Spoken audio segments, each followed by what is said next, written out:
אנחנו מדברים על הפיגועים האחרונים שסידרו לנו איזושהי היכרות עם חבורה חדשה, ארגון חדש, שם מעניין, גובה האריות. מי זה החברים האלה? ערין אל-אוסוד.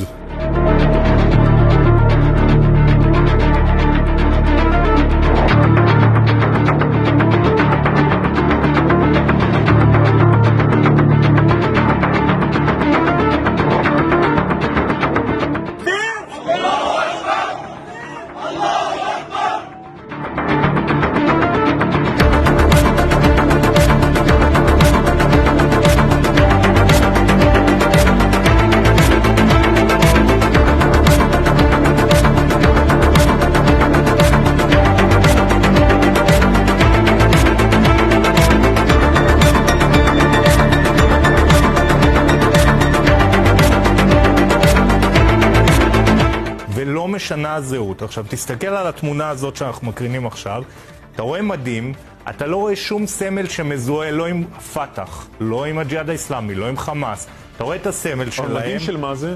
מדים שחורים, נראה ככה מאיים, כמובן רעולי פנים עד כמה שהם יכולים, רובים, שים לב לסמל, שני רובים, רובי M16 שמגינים על מסגד אל-אקצא, רואים את זה בדגל. זה סמל חדש של הקבוצה הזאת? זה הסמל של הקבוצה הזאת, של ערין אל-אוסוד, וזה בעצם הייחודיות שלהם. אגב, הם נורא הבינו את החשיבות של התודעה כאן.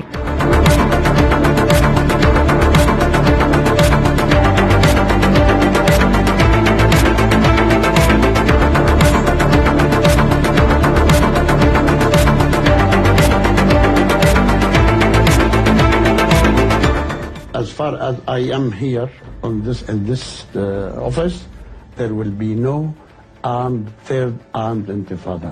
Never.